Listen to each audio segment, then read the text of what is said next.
नमस्कार दोस्तों। Smart study के ऑफिशियल यूट्यूब चैनल में एक बार फिर से आपका हार्दिक स्वागत करता हूं। आशा करता हूं कि आप ठीक होंगे। जैसा कि पिछली वीडियो में हमने देखा था बिलासपुर का भूगोल, तो आज की वीडियो में हम बिलासपुर के इतिहास के बारे में जानने वाले हैं। तो चलिए बिना समय को बर्बाद करते हुए बिलासपुर के इतिहास के बारे में जानते हैं। तो बात करें बिलासपुर का पुराना नाम, तो बिलासपुर का पुराना नाम हमारा कहलूर है। जिसमें कहलूर रियासत अपनी अवस्था में आई, प्रारंभिक अवस्था में आई, उसमें उसकी राजधानी का नाम नैना देवी था। बिलासपुर के संस्थापक बीरचंद, जो कि मध्य प्रदेश के बुंदेलखंड के रहने वाले थे।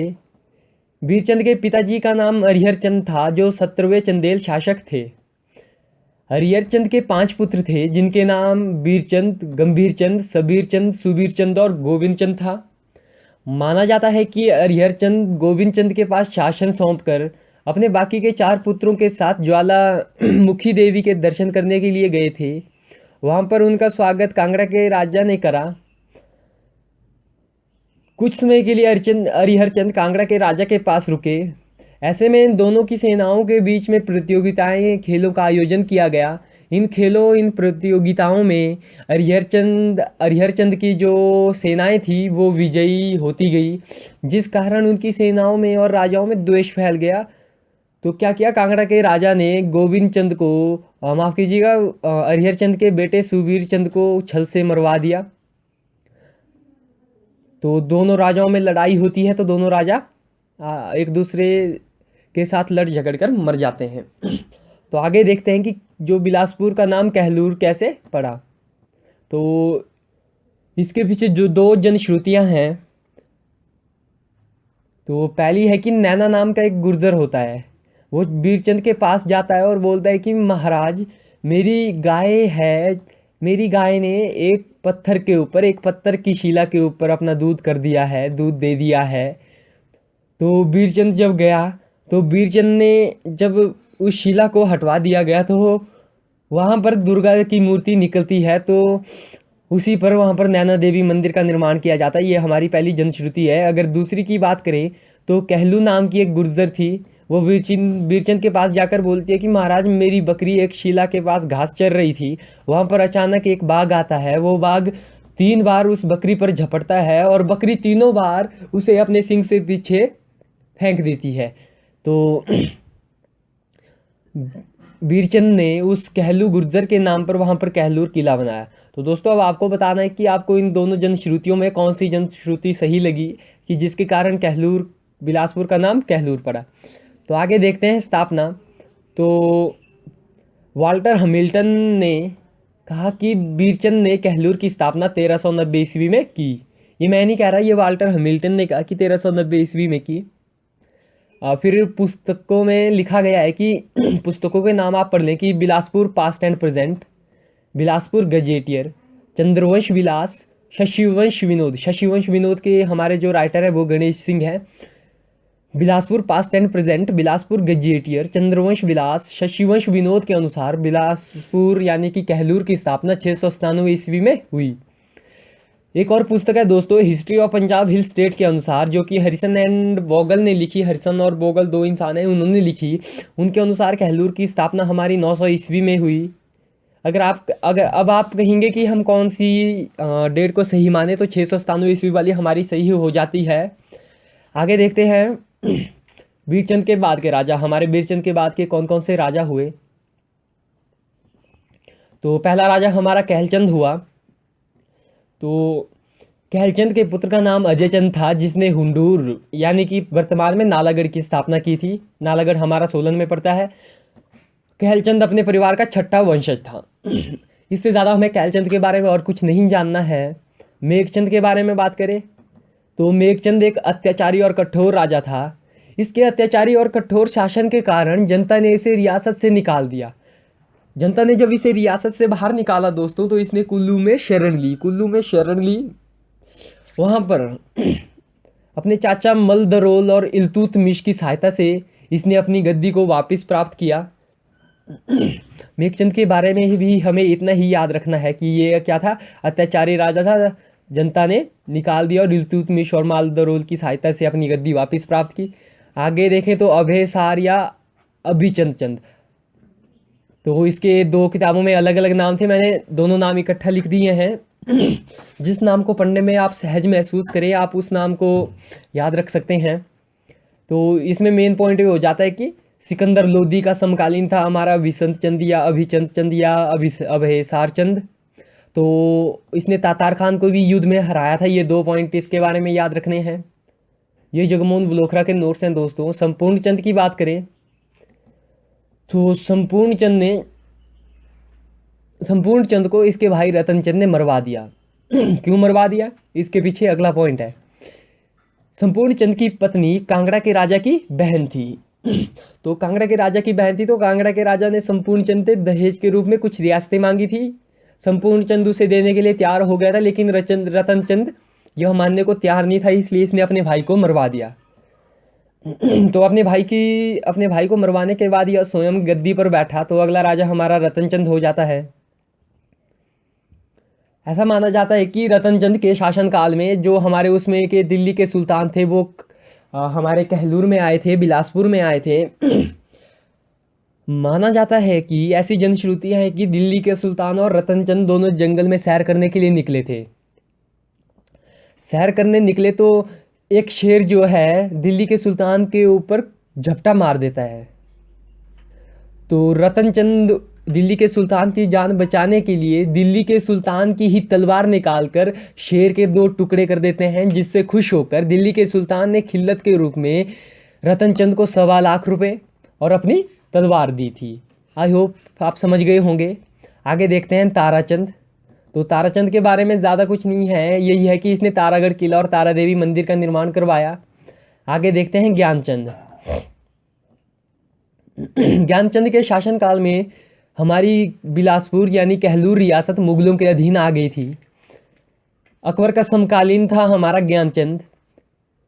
इसने दबाव में आकर इस्लाम धर्म को अपनाया था।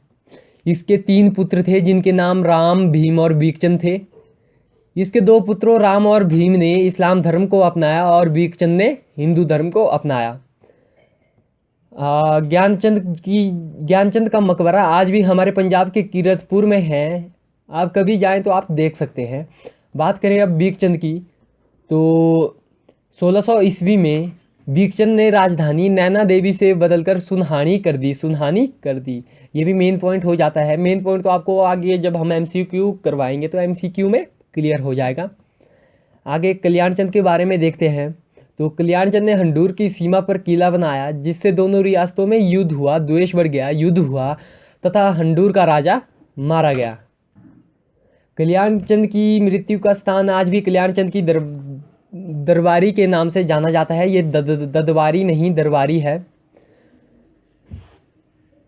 गुरु हरगोबिंद सिंह जो सिखों के 7वें गुरु थे, कल्याणचंद ने उन्हें कीरतपुर कल्याणपुर जागीर में दे दिया था तथा हरगोबिंद सिंह 1634 से ही यहाँ रहने लगे। कहाँ पर? कहलूर में रहने लगे। अगर बात करें अब दीपचंद की, अगला राजा हमारा उसके बाद दीपचंद हुआ। 1654 ईस्वी में इसने राजधानी सुनहानी से बदलकर व्यासपुर कर दी। तो ये इन्होंने ज़्यादा काम राजधानी बदलने का ही किया है शायद। तो आगे देखेंगे कि 1654 में बिलासपुर शहर की स्थापना की। जो आज प्रेजेंट में बिलासपुर शहर है उसकी स्थापना दीपचंद ने 1654 ईस्वी में की। इसने ढोलरा महल का निर्माण भी करवाया तथा ये औरंगजेब का समकालीन था। दीपचंद ने अभिवादन के तरीकों को बदला। MCQ में आपको क्वेश्चन पूछा जा सकता है कि बिलासपुर या कहलूर रियासत का वो राजा जिसने अभिवादन के तरीकों को बदला था का नाम बताएं, है ना। तो अभिवादन के तरीकों को बदला था, जैसे राजा को जय देवा, राणा को राम राम, मियाँ को जय जय। कांगड़ा के राजा ने, जिनका नाम आलमचंद था, 1667 ईस्वी में भोजन में विष देकर दीपचंद को मरवा दिया। दोस्तों अगर आप हमारे YouTube चैनल पे नए हैं तो आप हमारे चैनल को सब्सक्राइब भी कर सकते हैं। अगर आपको हमारी वीडियोस पसंद आ रही हैं तो आप वीडियोस को लाइक और शेयर भी कर सकते हैं। हमारे साथ आपका कैसा अनुभव रह रहा है आप हमें कमेंट बॉक्स में बता सकते हैं। अगर आपको हमारे चैनल पर अपलोड किसी भी वीडियो का PDF चाहिए तो आप डिस्क्रिप्शन में दिए गए लिंक को क्लिक करके हमारे व्हाट्सएप ग्रुप में ऐड हो सकते हैं। और अगर आपने बिलासपुर का भूगोल वाली वीडियो नहीं देखी तो उसका लिंक भी डिस्क्रिप्शन में दे दिया जाएगा, जाइए और उसे देखिए। ये होगी मार्केटिंग। मार्केटिंग में मज़ा बहुत आता है। तो चलो देखते हैं अगला क्वेश्चन। अगला राजा है हमारा भीमचंद। भीमचंद जो है 14 साल की उम्र में राजा बना। यह है गुरु गोविंद सिंह का समकालीन था। यहाँ पर भी एक ये कहानी टाइप हो जाती है कि जो हमारे गुरु गोविंद सिंह जी थे, गुरु गोविंद सिंह असम के राजा से मिलने गए थे, या असम का राजा जो है गुरु गोविंद सिंह से मिलने आया था। असम के राजा ने गुरु गोविंद सिंह को प्रसादी नाम का एक सफ़ेद हाथी दिया था जो बहुत ही सुंदर था। भीमचंद के मन में वह हाथी देखकर लालच पैदा हो गया और भीमचंद उस हाथी को पाना चाहता था। तो गुरु गोविंद सिंह और असम के राजा माफ़ कीजिएगा, गुरु गोविंद सिंह और भीमचंद के बीच में 20 वर्षों तक युद्ध चलता रहा, जिसमें भीमचंद पराजित होता रहा। और 1701 में गुरु गोविंद सिंह और भीमचंद के बीच में शांति समझौता हुआ। दोनों ने मिलकर मुगलों की सेना को पराजित किया और 1712 में भीमचंद की मृत्यु हो जाती है। आगे देखेंगे अजमेर चंद के बारे में। तो अजमेर चंद ने हंडूर की सीमा पर अजमेरगढ़ किला बनाया था। आगे देखते हैं देवीचंद के बारे में। जो अगला राजा हमारा देवीचंद था। देवीचंद के बारे में भी कोई खास बात नहीं है। यह नादिर शाह का समकालीन था और नादिर शाह ने इसे बंदी बनाया था। आगे देखेंगे 14वां राजा हमारा महान चंद। आपको पता लग जाएगा ये महान चंद था या नहीं था। तो महान चंद का सबसे लंबा कार्यकाल रहा है कहलूर रियासत में 46 वर्ष का। 6 वर्ष की आयु में ही इसने गद्दी संभाली। हालांकि यह तो अभी छोटा था। तो रामू वजीर हुआ करता था कहलूर रियासत का, उसमें रामू। तो रामू वजीर प्रशासन संभाला करता था।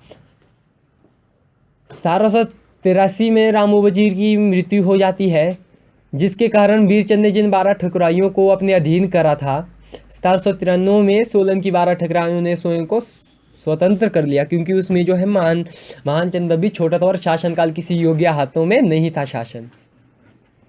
1795 ईस्वी में संसार चंद आक्रमण कर देता है और कहलूर में छातीपुर का किला बना देता है जांजियारधार ने। 1803 में मानचंद ने गोरखों से सहयोग मांगा और गोरखों ने जो है संसार चंद को हरा दिया। बिलासपुर रियासत 1803 से 1814 तक फिर गोरखों के अधीन रही। फिर आते हैं हमारे ब्रिटिश जो है हमारे अधिकारी आक्टर लोनी का पूरे इस खेल में एंट्री हो जाती है। आक्टर लोनी ने गोरखा कमांडर थे उसमें अमर सिंह थापा को रतनपुर धार में हराया और 6 मार्च 1815 को बिलासपुर ब्रिटिश सरकार के अधीन हो गया। तो ब्रिटिश देखो पहले मुगलों के अधीन रही हमारी कहलूर रियासत, उसके बाद फिर गोरखों के अधीन रही। गोरखों के अधीन रहने के बाद कांगड़ा के राजा के अधीन रही। कांगड़ा के राजा के अधीन रहने के बाद ही गोरखों के अधीन रही। गोरखों के अधीन के बाद ब्रिटिश सरकार के अधीन रही। आगे आता है फिर खड़कचंद के बारे में। खड़कचंद के खड़कने से खड़कती हैं खिड़कियाँ। तो खड़कचंद के शासनकाल को सबसे दुर्भाग्यपूर्ण और काला युग के नाम से जाना जाता है। क्यों कहा जाता है? क्योंकि इसकी मौत जो है निसंतान हो गई थी। चेचक के रोग के द्वारा खड़कचंद की मृत्यु हो गई थी।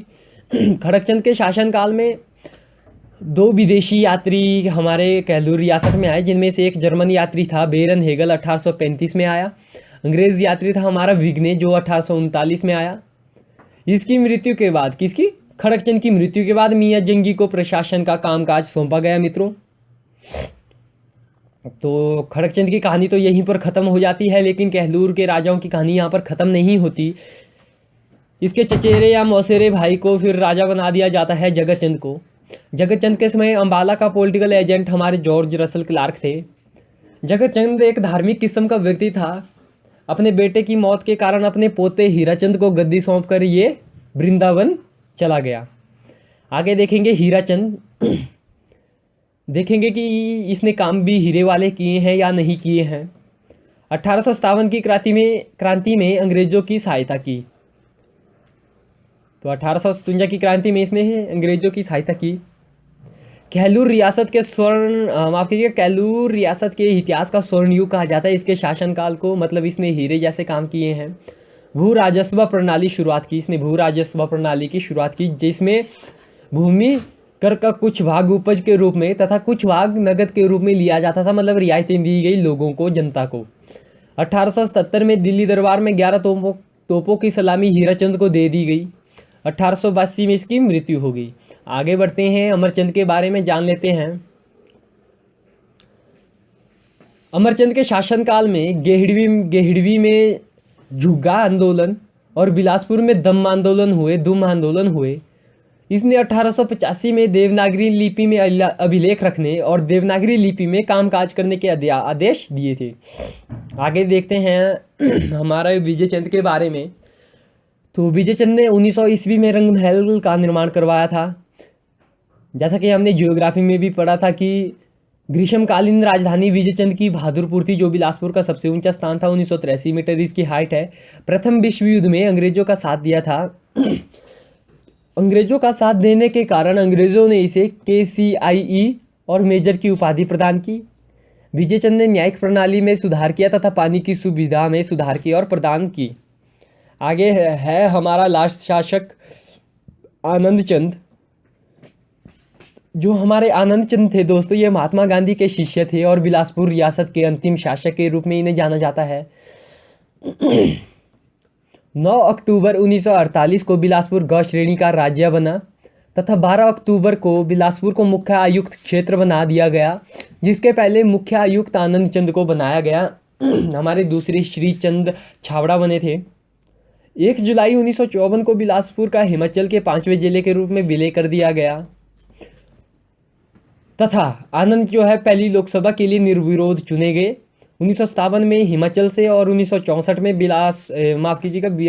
बिहार के लिए राज्यसभा के सदस्य के रूप में आनंद चंद को चुना गया। ये हमारा बिलासपुर की हिस्ट्री के बारे में ऑल अबाउट था। जितना भी सारा हिस्ट्री थी बिलासपुर की, हमने हिस्ट्री कंप्लीट कर दी। चलिए अब जल्दी से बिलासपुर की अर्थव्यवस्था को एक नज़र देख लेते हैं। बिलासपुर में हमारा एशिया का सबसे बड़ा ट्राउट मछली प्रजनन फॉर्म है दियोली में। बिलासपुर के दियोली में 1962 में इसकी स्थापना हुई थी। ACC सीमेंट फैक्ट्री भी है बरमाड़ा में। पशु रोग नियंत्रण कक्ष है हमारा स्वारघाट में। बिलासपुर का पहला बैंक ऑफ बिलासपुर 1944 में स्थापना की गई। पशु प्रजनन केंद्र हमारा कोठीपुरा में। ऊपर पशु रोग नियंत्रण कक्ष था स्वारघाट में। एशिया का सबसे ऊंचा पुल जो कि बिलासपुर के कंदरौर में है, सतलुज नदी पर बना है। तो ये था हमारी अर्थव्यवस्था के बारे में बिलासपुर की। तो अब देख लेते हैं थोड़ा सा मेले और मंदिर के बारे में। नलवाड़ी मेला जो कि पशु मेला है, 1890 में W गोल्डस्टीन ने इसकी शुरुआत की। मार्च महीने में लगता है। नैना देवी मेला अगस्त माह में लगता है। मारकंडा मेला जून में। गुग्गा मेला भी बिलासपुर में ही है। मंदिर की बात करें तो नैना देवी मंदिर माना जाता है कि सती के नयन गिरे थे। वीरचंद इसके निर्माण करता है। गोपाल जी मंदिर के आनंद चंद हमारे निर्माण करता है। मुरली मनोहर मंदिर के अभयसार चंद या विसंत चंद हमारे संस्थापक हो जाते हैं, निर्माणकर्ता हो जाते हैं। देव घाटी के दीपचंद हो जाते हैं। तो ये हमारा मंदिर के बारे में भी था। तो आज हमने डिस्कस किया हिस्ट्री के बारे में, इतिहास के बारे में, अर्थव्यवस्था के बारे में और मेले और मंदिरों के बारे में हमने थोड़ा सा जाना। अगली वीडियो में हम मिसलिनियस यानी कि विविध के बारे में पढ़ेंगे। जो भी बिलासपुर की जानकारी हमारी बच जाती है, अरे परे से हम इधर उधर से वो जानकारी लेकर आएंगे विविध के बारे में, अन्य जानकारी। और फिर अगली वीडियो में साथ ही में हम MCQ भी करेंगे। तब तक के लिए आई होप कि आपको वीडियो पसंद आया होगा, समझ आ रही होगी। अगर समझ आ रही होगी तो कमेंट बॉक्स में बता देना। इसी के साथ जय हिंद, जय भारत।